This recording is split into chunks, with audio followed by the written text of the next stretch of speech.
তখন কিন্তু এরকম আপনি যাবজ্জীবন দিতে হবে, ফাঁসি দিতে হবে, এরকম কিছু বিধান ছিল না। সেটা তখন আমি ঢাকাতে অ্যাডিশনাল ডিস্ট্রিক্ট জাজ হিসেবে কাজ করছি। একটা রেপের মামলা আসলো। মেয়েটার বয়স 12-13 হবে, ছেলেটার বয়স দেখাচ্ছে আপনার 18, কিন্তু আসলে 16-17 বেশি হবে বলে আমার মনে হয় না।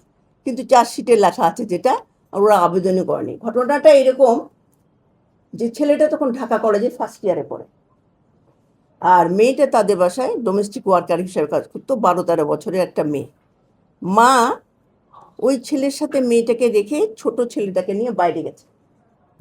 এখন এটা যে ঠিক রেপ, ওই ডেফিনেশনের রেপের যেহেতু মাইনর, মেয়েটা 12 বছরের নিচে বয়স, ফলে ধর্ষণের মধ্যে পড়ে গেছে। কিন্তু বোঝা যাচ্ছে ঘটনার দেখে হয়তো মেয়েটা যে জোর করে কিছু করছে তা না। এরপরে যেটা হলো, মেয়েটা খুব বেশি ব্লিডিং শুরু হওয়ার পরে ওই ছেলেটা প্রথমে তাকে একটা ফার্মেসিতে নিয়ে গেছে।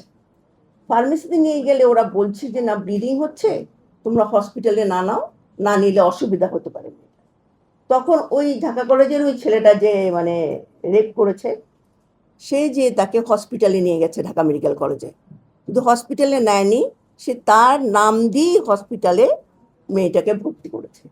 ভর্তি করার পরে চিকিৎসা হয়েছে, মেয়েটা মানে বেঁচে গেছে। বেঁচে যাওয়ার পরে মামলাটা ওই যে কিছু কম্প্রোমাইজ না, কিন্তু ঘটনাটা এসে গেছে কোর্টের সামনে সাক্ষী। এখন আমি চিন্তা করে দেখি, আমি এটা নিয়েই বলেছিলাম যে এই ঘটনাটি অনেক চিন্তা ভাবনা করে আমি 3 বছর, তখন কিন্তু এরকম আপনি যাবজ্জীবন দিতে হবে, ফাঁসি দিতে হবে, এরকম কিছু বিধান ছিল না। অনেক চিন্তা ভাবনা করে ওই মামলাটাতে আমি 3 বছরের বোধহয় একটা জেল দিয়েছিলাম, 3 ইয়ার্স। মানে সমস্ত কন্ডাক্ট আপনার চিন্তা করতে হবে, এর বয়সটা যা আসছে তা দিয়েই বিবেচনা করতে হয়েছে আমাকে।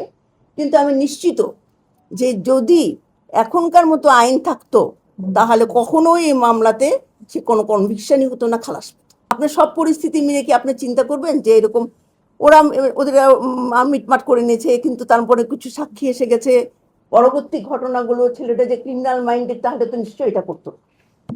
সব মিলে কোনো, যদি খুব বেশি বলাই হয়, যত বেশি শাস্তির বিধান হায়ার হবে, সেন্টেন্সটা হবে।